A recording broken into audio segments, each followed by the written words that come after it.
were lesbian, bisexuals, trans, queers in the global women's strike in Guyana, the US and the UK. And we've been protesting and we're anti-capitalist. And I say that because there was also some debate at Occupy whether, to be anti-capitalist or not. We are definitely anti-capitalist.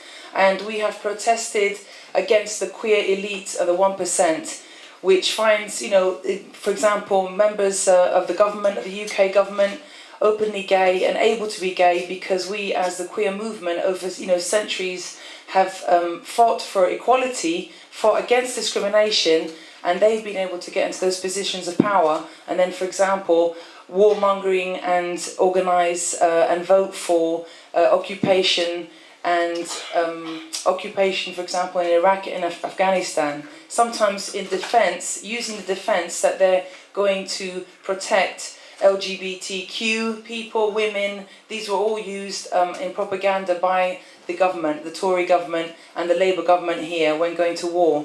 We also want to just tell people about a very good demonstration in the Occupy movement, queers in the Occupy movement.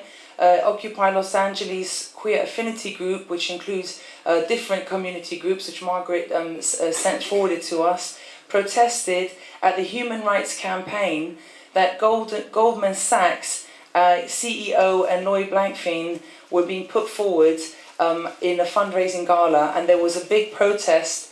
It's because they supported gay marriage equality that they were being put forward to, at the fundraising gala of the Human Rights Campaign. And there was a very good protest, which in fact Margaret attended in Los Angeles, against this. So, there is definitely a fight going on. There's a class war in the queer movement, like in other movements.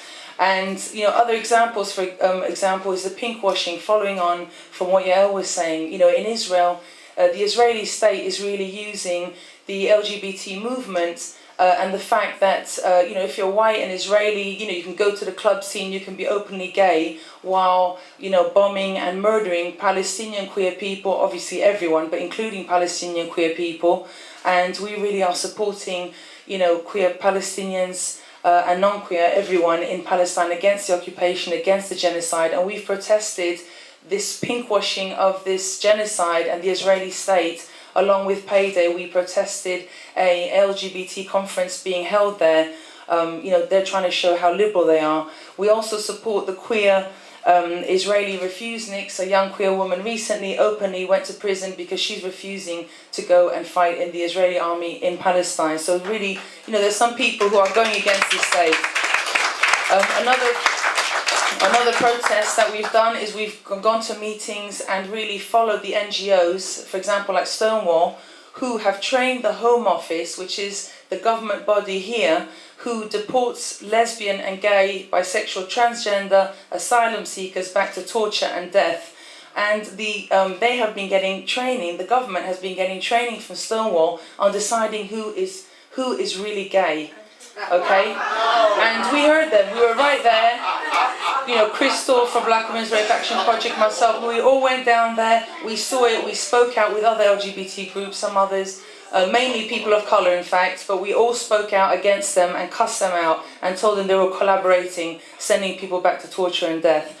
And again, just one last thing, I want to say also that David Cameron here, the Tory Prime Minister, billionaire, fascist, racist pig, and homophobe, is in one time cutting the welfare state. He's killing people with disabilities, including queer people with disability, pensioners, single mothers, asylum seekers. Everyone's going to the wall, and at the same time promoting that they are for equality by promoting gay marriage. But when they're cutting our money, that is the way that we can live independently, also as young LGBT people, away from maybe families who are homophobic, and be independent, living independently. So on one hand, they're cutting people's money, we're going to the war, and then they're pretending to be pro-gay. And again, they can only do that with the collaboration of these NGOs. So we've been also protesting against them. And the last issue, sorry, very quickly. Sorry, I'm getting worked up here. The last issue is also on the police. Again, you get people who are saying, oh, the police are being pro-LGBTQ, they've got pink this, they've got pink that. At the same time, they're killing people in police custody, like Jay was saying earlier. They're also harassing LGBT people. You know, we get harassed on demonstrations. They target sometimes if you look gay, if you look like a dyke, whatever. You know, if you're a lesbian woman of colour, they go for you. So it's these absolute double standards, and we are, you know, again, we're calling it out as much as we can as a grassroots organisation.